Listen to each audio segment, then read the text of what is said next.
what can they do to take the Wii U as far as they can before they inevitably have to abandon it? And I think the answer to that, in my eyes, is they really need to leverage their IPs harder.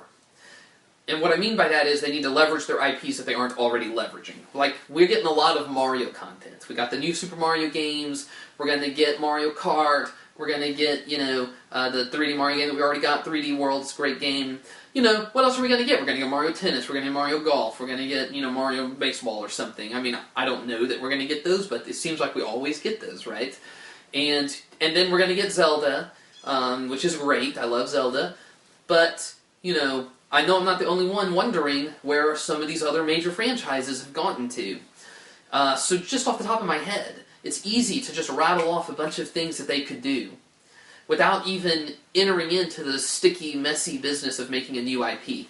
Where is a new Star Fox? I've been waiting for ages. It's one of my favorite franchises from Nintendo. Come on, guys. Star Fox, F-Zero, Metroid, Wave Race. What about a Wii U Pilot Wings? I think a Wii U Pilot Wings would be great, right? I think, it'd really show off the power that the system does have. It's not as powerful as a PS4, but it's at least as powerful as a PS3. They could do a really beautiful, kind of mellow Pilot Wings game. I think that would be great. Wave Race, like I said, what other jet ski racing game is there? What other water-based racing franchise exists? I cannot think of a single one off the top of my head. But then, you can even think of other things like, they did a reboot of Kid Icarus on the 3DS a couple years ago. It was a really good game, but it was a little hard to control. Something, that franchise, not a port of that game, but another Kid Icarus game in that style on the Wii U would be very welcome. But what about like other franchises that people are familiar with from Smash Brothers, but that we haven't seen a new game in a long time? Like, I was just thinking, what if they did a 3D platformer Ice Climbers game? That would be really interesting, I think, because then, it would be family friendly on the one hand, but because it's this legacy franchise, it would have at least some appeal, I think, to more older gamers that remember the Ice Climbers or whatever. And I think a 3D platformer focused about climbing up is something that you don't see very much. Even in 3D, most platformers are really focused about going across an environment. And so the levels are these kind of big cubes and you're going across. But what if you had a level that was very kind of vertically oriented and you were climbing up? If you think about Mario 64, some of my favorite Mario 64 levels are kind of like that. They're shaped like spires or something. And I think, you could make a really interesting 3D platformer that was all about that. And maybe you could have some sort of mechanic where, like, the water level is constantly rising, so you have to keep climbing and climbing, and, and it's like a frantic thing. That could be really cool. What about a fully 3D Kirby game? We've had a lot of 2D Kirby games over the years.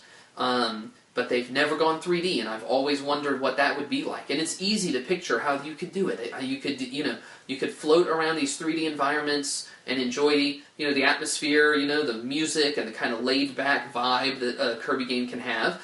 And maybe you're like collecting shards of a star or something like that. Sort of a collectathon type mechanic, sort of like Banjo-Kazooie or something. A game in that style hasn't been made in a long time because everyone got so sick of them. But I think it's been a long enough break that I think a lot of people would welcome a return to something like that at this point. And I think Kirby would be a great way to do that, because maybe you're floating, you see a section of a wall up on a cliff that has like a stone pattern, and you think to yourself, oh, there's something behind that. But you can't get to it because you don't have the right power-up. So then you have to like float over the level and try to find the enemy that would have the power that would let you break through the wall. And what I think would be cool is if you made it so that you could only fly if you had no power-ups. So once you get a power-up, then suddenly it's like you have to navigate a path through the level that's more conventional, so that you can get to this place that you could fly to it, but it's useless because you need this power-up to make use of it. I think that would be really cool. What about a Paper Mario game that's more traditional again. They haven't done an actual RPG like Paper Mario since the GameCube, Thousand Year Door.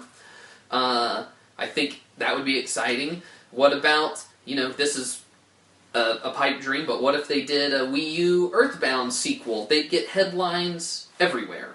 And then there's other, very obvious things like a Pokemon MMO. People have been talking about that forever. I mean, if they made a subscription-based Pokemon MMO, but the subscription was really cheap, like $5 a month or something, there is no way they don't make more money from that than they would make just selling the game. They get hundreds and hundreds and hundreds of dollars from people. So there's things that they can do like that, but that requires like an aggressive use of their first party. And I just don't think they have the capacity to do too much, So they would have to like start expending their war chest, this much discussed war chest that they have, getting like studios for hire to make this all happen. Because they don't internally have enough developers. And that would become a quality control problem. So you can see that it's really very complicated. Like, it's easy to just spitball a whole bunch of game ideas, but actually doing them all to the level of quality that we expect from first-party Nintendo software would be very problematic. But nevertheless, I think something like that is what they need to do. And I also think they need to make more hardcore use of the gamepad. Because, there's an idea out there, this is one idea for something Nintendo might do. What if they abandoned the gamepad, dropped the price of the system? I think that's a bad plan, personally, because that's sort of like embracing the idea that you're an inferior product, in a sense, right? It's like, let's abandon our innovative, unique feature, and then market ourselves as, yes, the inferior PS4, but we're cheaper. If you're too broke to buy a $400 system, you can buy us instead. You can get none of the games that you would have gotten before, but whatever, you saved a couple $100. You know what I mean? Like, I don't see, how is that a selling point? Like, it doesn't sound like that would be a selling point. And so, I really don't like that whole way of looking at it. And of course, nothing about that would attract third parties. Like, what's the use now of supporting the Wii U? The only reason that would attract third parties is if you imagine that third parties are so intimidated by the gamepad and what they're supposed to do with it that they're scared away from even approaching the problem. I find that hard to believe. I mean, if that's the case, they're even less creative at the third party side than I thought. I think instead, Nintendo needs to double down on the gamepad and focus on making better use of it. Because one thing I have been surprised by is the degree to which Nintendo's own first-party games have barely used the gamepad. It's very surprising, honestly. But I think every game I just mentioned when I was just spitballing all these ways to use, all these games I can make, almost all of them, to me, have lots of ways to use the gamepad. From the trivial but helpful, like F-Zero, all the HUD elements could be moved down to the gamepad, resulting in a very cinematic presentation on your main screen for your racing. Trivial, but nice, appreciated. Something like that, to things that could be much more substantive and substantial. There's all kinds of ways a Metroid game could make important use of the gamepad. Obviously the map, but all kinds of other stuff too.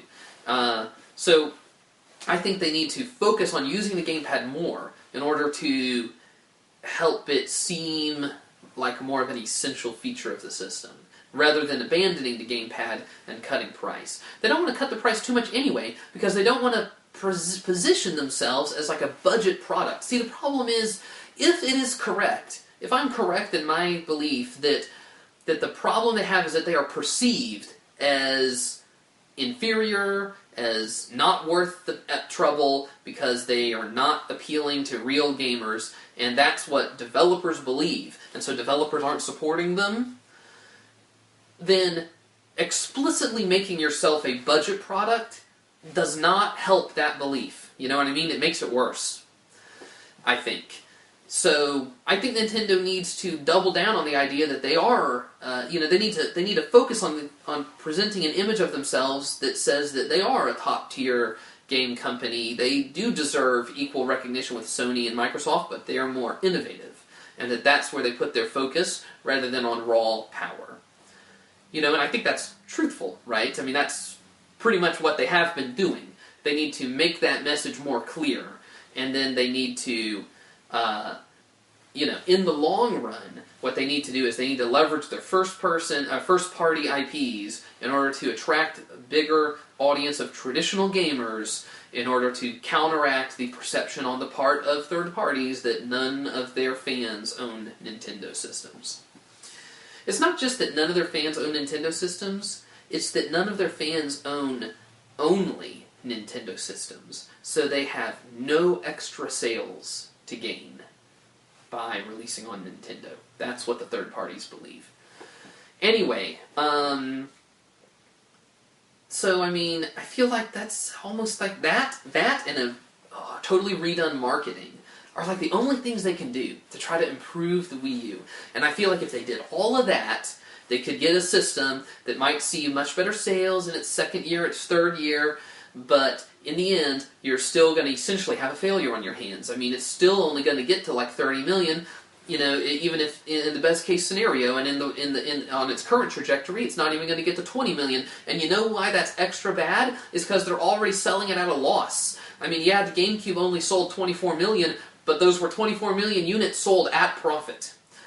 If they sell 17 million Wii U's, all of them at a loss, basically, and that's such a small install base that they can hardly make any revenue back on software, then, I mean, I don't even know. I mean, we're talking about a Nintendo that's losing money every year for the life cycle of the Wii U.